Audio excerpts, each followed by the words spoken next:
Hans menyambut permintaan tolong Mastur. Tak ingin ia membuang kesempatan bertandang ke kampung tempat ibunya dilahirkan. Jika tak ada aral melintang, tidak seberapa lama lagi Hans akan melihat dengan nyata gambaran cerita tentang suatu tempat di daerah Petamburan yang selalu dihantarkan untuk lelap malamnya. Setiap malam ketika ibunya masih hidup, ia selalu diceritai ibunya tentang betapa rindang dan sejuknya kampung tempat ibunya dibesarkan. Di sana ada air sungai yang mengalir dengan jernihnya.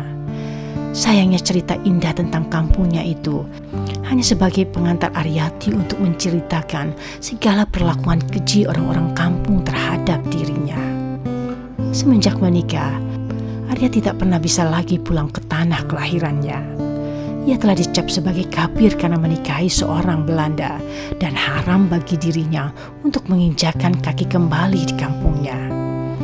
Keluarganya yang tertinggal, ayah dan ibunya, menjadi bulan-bulanan segala penduduk kampung, dikucilkan dan diperlakukan tak berperi kemanusiaan oleh orang-orang suruhan Jupri, banda tua yang hendak menjadikan Aryati sebagai bini keempat. Saudara sekandung Aryati, Syukur, sudah menjadi orang yang biadab, termakan hasutan Jupri dan hanya bersikap dingin terhadap nasib yang menimpa orang tuanya dan pula adiknya Aryati. Segala cemoohan tentang dirinya dan juga perlakuan tak senonoh dari orang sekampung kepada keluarganya, serta pula laku Syukur yang menjadi orang tak berbakti, selalu Aryati dengar dari Mali, saudara jauhnya dari pihak ibu. Hanya Mali seorang yang tersisa dari masa lalu Aryati hidup di kampung, yang lain tak berberkas sama sekali. Dalam perjalanan menuju rumah Mastur, segala kenangan tentang ibunya melintas di benak Hans. Kembali ia teringat akan petua yang selalu ditanamkan ibunya tentang pembalasan dendam kepada orang-orang kampung yang telah menyebabkan kedua kakek neneknya meninggal dalam kemenderitaan. Dendam membara di dalam dada Aryati terhadap orang-orang sekampungnya, termasuk pula abangnya, diharapkan Aryati dapat terbalaskan oleh putranya Hans. Bukan pembalasan dendam dengan cara yang biadab, tapi pembalasan dendam dengan cara yang bermartabat. Aryati ingin menunjukkan bahwa dirinya dan juga keturunannya tidak rendah kelakuannya seperti kelakuan orang-orang kampung itu. Untuk rencana pembalasan dendam tersebut, sedari kecilnya Hans oleh Aryati telah diharuskan menjadi seorang dokter. Tidak boleh tidak, karena hanya dengan berprofesi sebagai dokter sajalah anaknya Hans dapat membalaskan dendam dirinya atas perlakuan sewenang-wenang yang diterima keluarganya dahulu. Setelah menjadi dokter kelak, Hans diwanti-wanti menunjukkan laku dan budi yang baik kepada orang-orang kampung.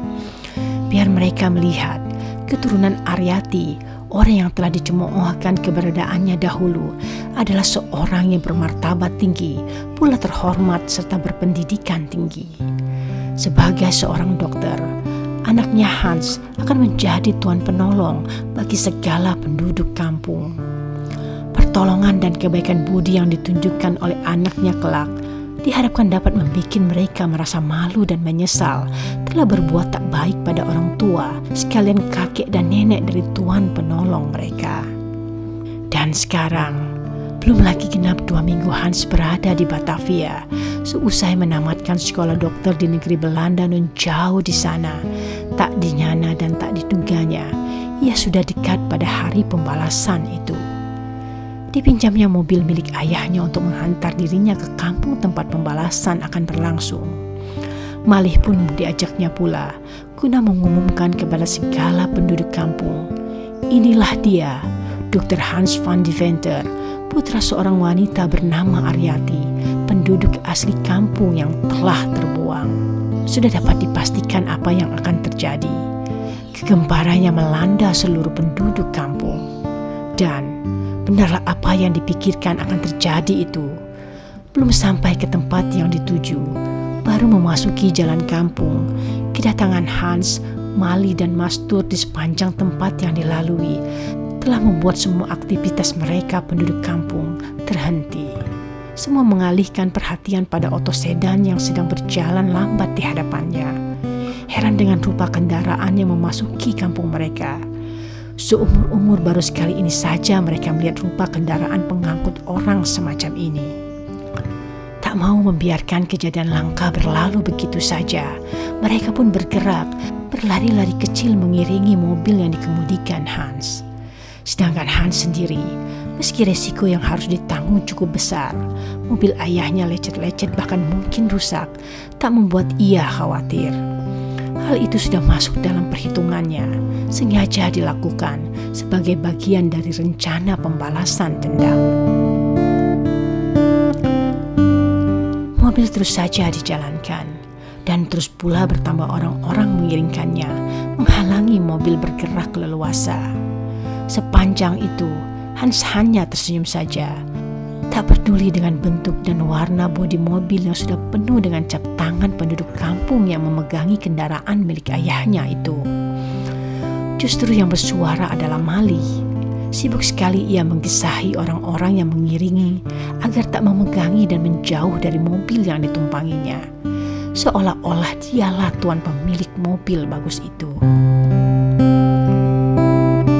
Perjalanan dengan mobil itu pun akhirnya harus terhenti juga.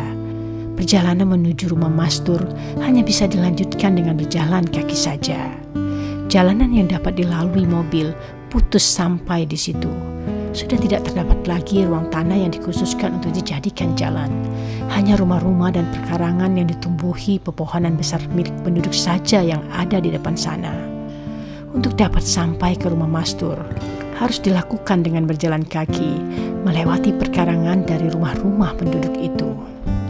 Mobil pun terpaksa harus dititipkan, karena barang yang hendak dititipkan adalah barang yang sangat bernilai harganya. Tentu tak sembarang orang dipilih untuk menjaganya. Dan kehormatan menjaga barang berharga itu jatuh kepada Ropi'i, seorang jago silat, Mali yang memilih dan menunjuknya. Mendapat penghormatan sebesar itu, Ropi'i pun menjadi jumawa. Dadanya ia busungkan dan langkahnya ia tegapkan. Sungguh lucu sekali gayanya berjalan hilir mudik mengitari barang yang dijaganya. Badannya yang tambun dengan perut yang membuncit telah membuat Ropi'i lebih terlihat sedang bermain tambur saja daripada sedang berjaga-jaga. Sesekali ia memang suka memukulkan tangan di perut buncitnya itu.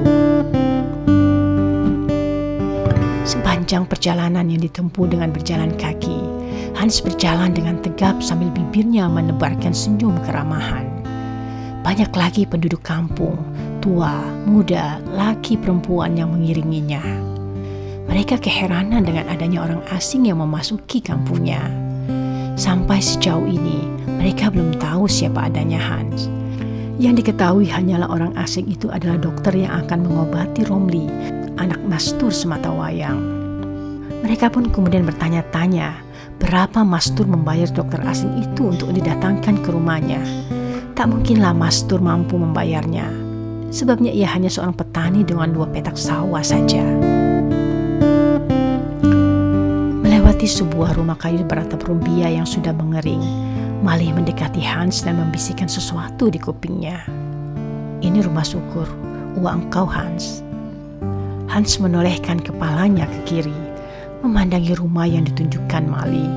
Di beranda sana, terlihat oleh Hans seorang lelaki beruban kurus yang berdiri tak tegap sedang melihat ke dirinya pula. Mereka berdua saling berpandang-pandangan sejurus selamanya. "Siapa dia, Mang?" "Dialah Syukur, Abang Aryati, uakmu Hans." "Sepertinya dia menderita sakit," ucap Hans kepada Mali sambil terus matanya diarahkan ke lelaki itu. "Sudah lama ia menderita sakit, kasihan dia. Semenjak sakit, istrinya lari meninggalkannya. Sekarang ia hanya dirawat oleh anak menantunya saja.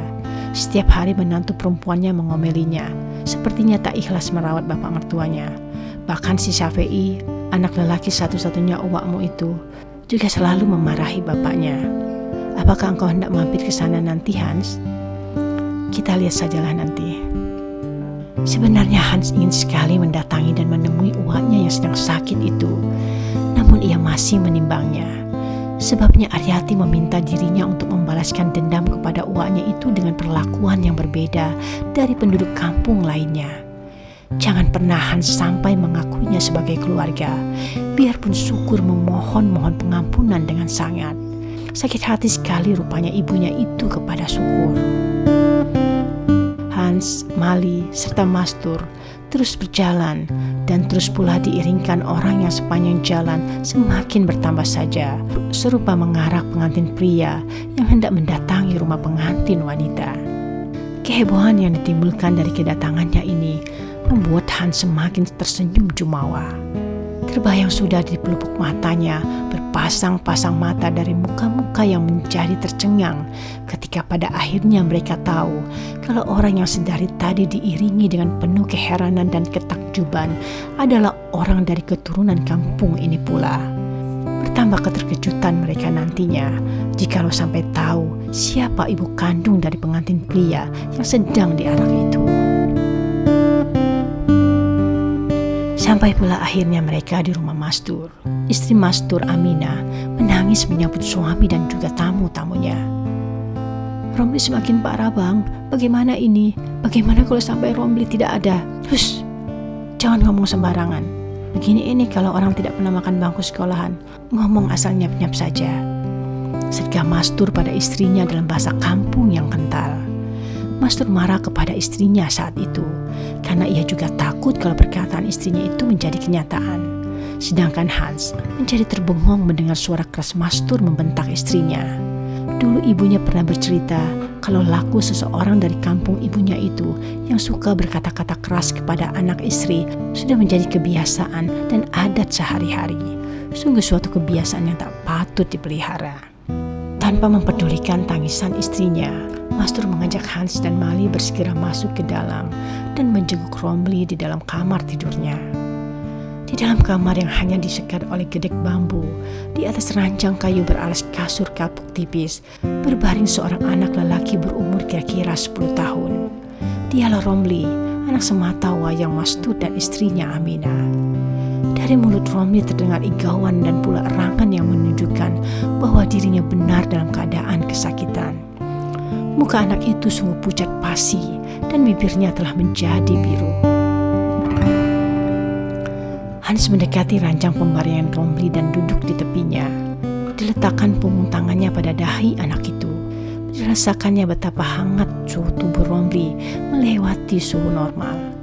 Dari rupa dan ciri yang ditunjukkan, demam tinggi dengan banyaknya ruam-ruam di sekujur tubuh dan pula igauan seperti ia tidur saja, padahal sebenarnya terjadi gangguan terhadap kesadaran diri, membuat Hans mudah menyimpulkan bahwa Romli terserang virus tifus.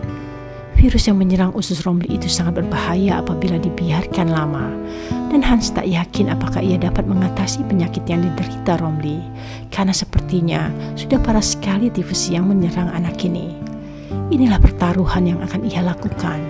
Kalau ia berhasil, maka berlanjutlah rencana pembalasan dendam ibunya. Tapi kalau tak berhasil, sampai disinilah ia harus menghentikan segala rencana dan petuah ibunya dan menjadi anak yang tak berbaktilah dirinya. Dibantu Mali, Hans mengambil tindakan awal pengobatan kepada Romli. Dikeluarkannya peralatan kedokteran dari dalam tas, sembari dia terus berdoa dalam hati agar Tuhan mengizinkan dirinya untuk dapat mengobati Romli. Melalui stetoskop yang ia tempelkan di dada dan juga di sekitar perut Romli, Hans mengetahui akan sulit baginya untuk menyembuhkan anak Mastur. Ia pun menghela napas dalam, sambil pula menggeleng-gelengkan kepala demi mendengar detak jantung Romli yang lemah tak teratur. Melihat Hans yang berkerut keningnya, Mastur dan Aminah menjadi ketakutan.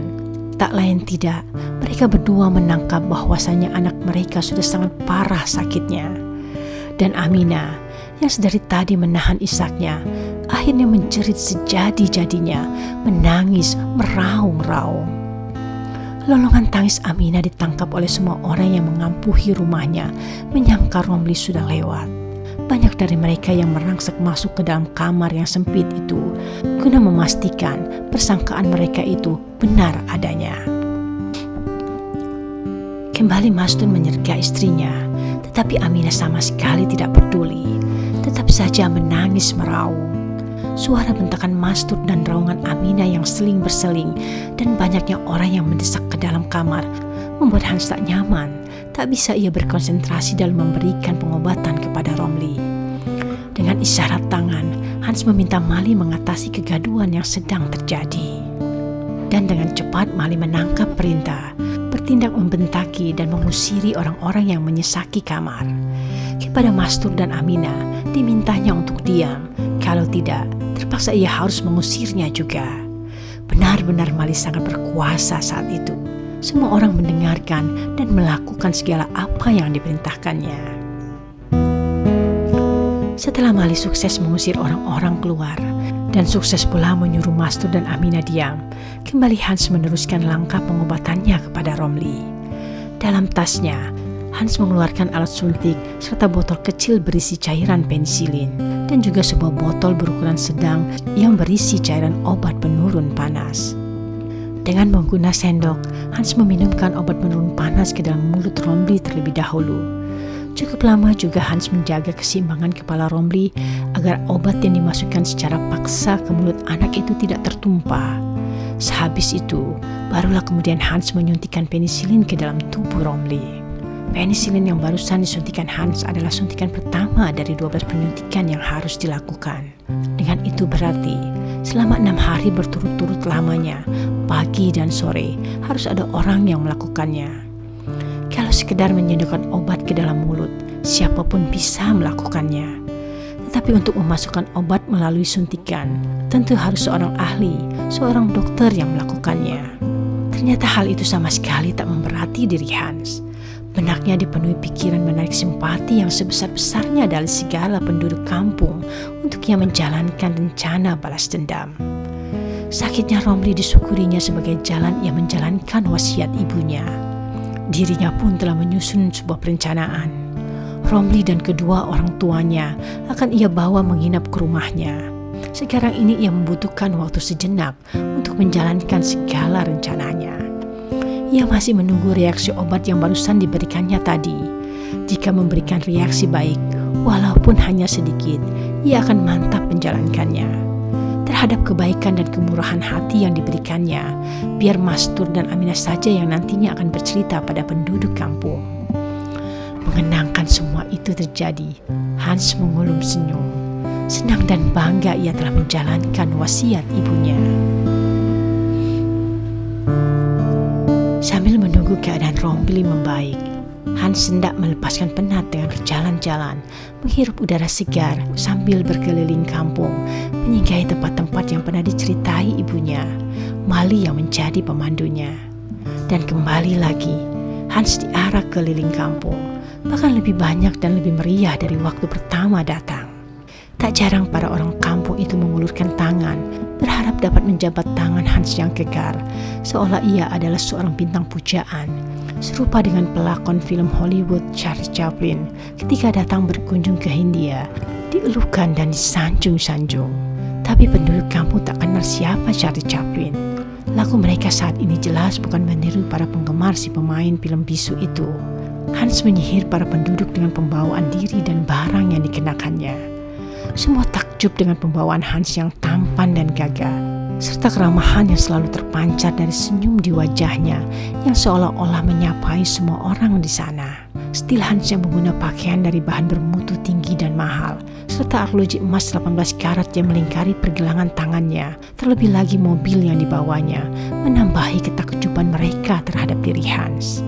Adapun Mali sebagai seorang guide, lagaknya sangat jumawa berjalan berdampingan dengan Hans. Selama ini ia tak pernah diperhitungkan dalam kancah pergaulan di penduduk kampung. Namun hari ini, semua mata memandang kepada dirinya dan banyak pula yang dirasanya iri pada keberuntungannya. Bangga benar Mali menjadi perhatian segala penduduk kampung. Perjalanan itu kini tiba di depan sebuah rumah besar berdinding setengah batu. Hans menghentikan langkahnya, menyelisik ke dalam rumah dari pintu yang terbuka dengan sorot mata yang ditajamkan. Ia pernah mendengar cerita ibunya tentang keadaan rumah si bandut tua Jupri. Kiranya rumah yang dihadapannya sekarang ini persis dengan rumah yang diceritakan oleh ibunya dulu. Pastilah ini rumah tempat tinggal Jupri, bisik Hans pada Mali yang kemudian mengangguk tanda mengiyakan. Tapi Juragan Jupri sudah lama meninggal. Sekarang anak lelaki yang paling besar dan istri tuanya Roni yang tinggal di sini. Lakunya serupa bapaknya, bahkan lebih dari Juragan Jupri. Tapi tak seperti pada bapaknya, penduduk kampung tidak takut padanya. Tak ada wibawanya ia di mata orang kampung. Roni yang dulu Mamang lihat mengomandoi rumah kakekmu untuk dibakar, Hans. Oh ya? Hans tak pernah tahu cerita persis tentang pembakaran rumah kakeknya.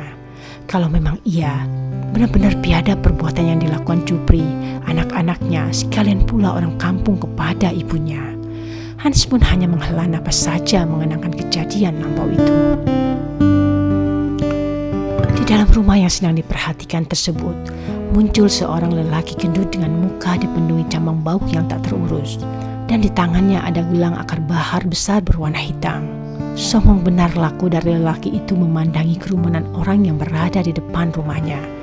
Tak terperhati olehnya adanya Hans dalam kerumunan itu. Ada apa berkumpul ramai-ramai di sini? Sana pergi, tak ada pembagian sedekah di sini. Melihat laku dan pula cara orang itu bicara, Hans yakin dialah Roni, orang yang diceritai Mali sebagai kepala rombongan penyulut api rumah kakeknya. Benar yang dikatakan Mali, penduduk kampung tidak takut sama sekali kepada Roni. Dianggap oleh mereka kalau Roni sedang bermain sirkus saja. Teriakan Roni dijawab dengan teriakan oleh segala orang yang mengiringi Hans. Dan tak hendak melihat laku Roni lebih lama, Hans pun melanjutkan perjalanannya, meninggalkan Roni yang masih terus menceracau dengan kata-kata tak karuan. Setelah puas berkeliling selama lebih kurang 2 jaman, Hans mengajak Mali pulang ke rumah Mastur.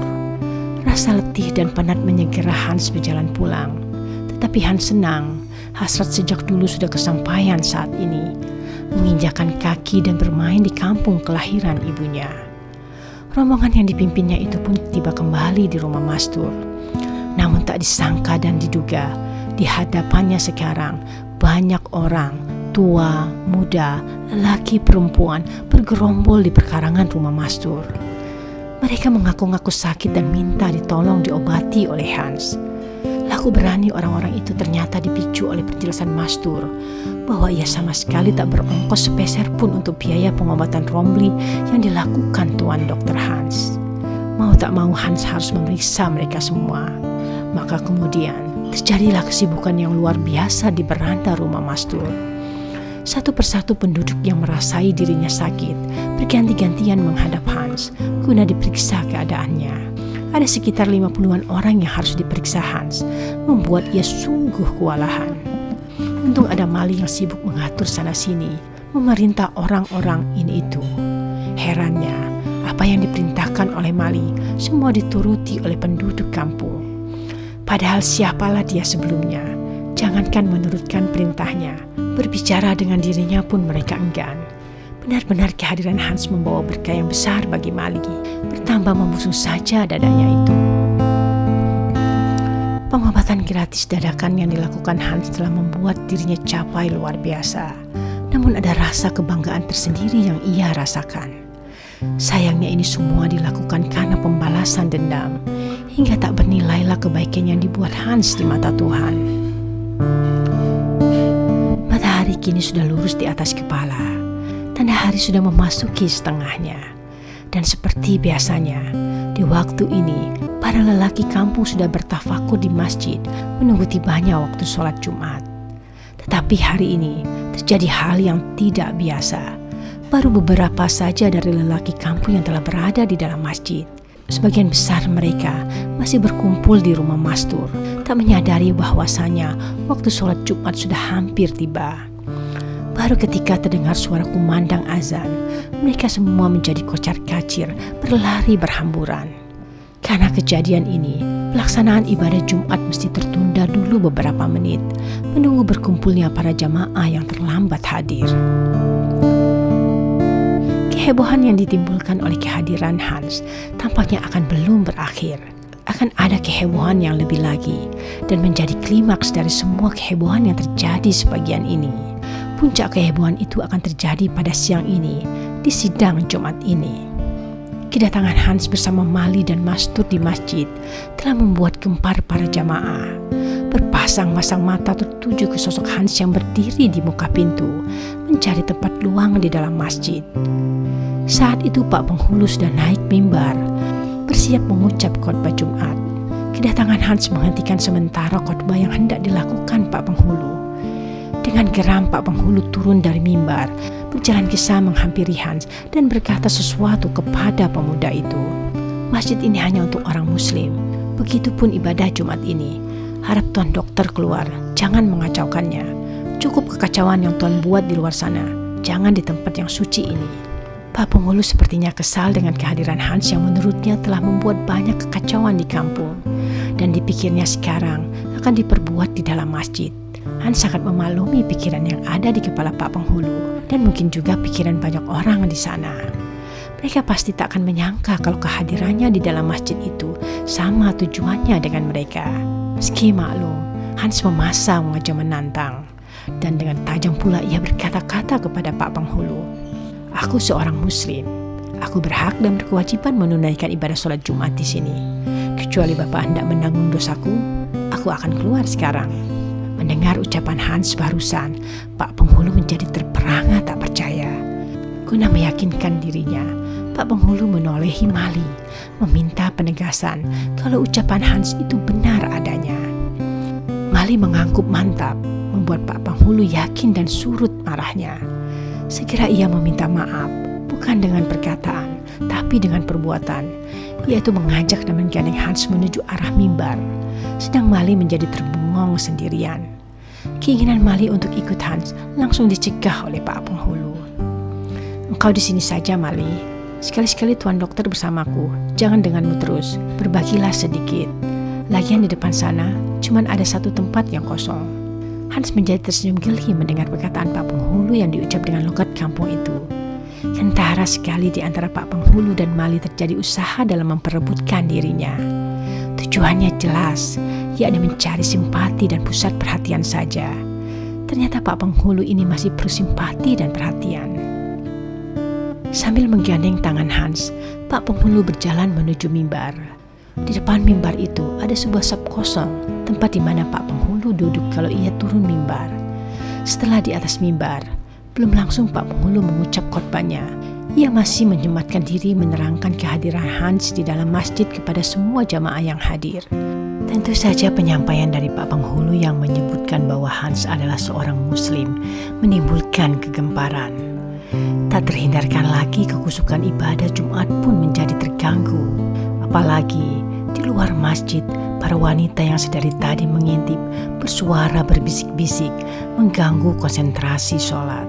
Tak jarang wanita-wanita itu tiba-tiba jatuh hati kepada Tuan Dokter Belanda yang gagal lagi muslim itu. Kondisi Romli menunjukkan adanya perubahan membaik, meski hanya sedikit. Sesuai perencanaannya semula, Hans menjadi tak sungkan membawa Romli ke rumahnya. Sekarang Romli sedang dipersiapkannya biar dalam perjalanan tidak ada hal yang membahayakan kesehatan anak itu. Kedua orang tua Romli, Mastur dan Aminah juga telah bersiap diri untuk berangkat menemani anaknya untuk disembuhkan. Beberapa barang dipersiapkan untuk dibawa. Pakaian yang dibungkus dengan kain sarung, beras, serta ikan asin yang pula disiapkan dibawa sebagai bekal selama menginap di rumah Tuan Dr. Hans. Sepertinya Mastur dan Aminah tak enak hati jikalau turut makan minum gratis di rumah Hans nanti. Pukul 2 siang lebih 10 menit, Romli ditandu keluar rumah. Tandu tempat Romli dibaringkan terbuat dari selembar kain sarung dengan sebatang bambu yang dikolongkan di sarung tersebut. 2 orang, Mastur dan seorang saudara laki-lakinya, bertugas menggotong tandu itu. Kepergian Romli dan kedua orang tuanya itu diiringi oleh hampir semua penduduk kampung, termasuk Roni dan Syukur.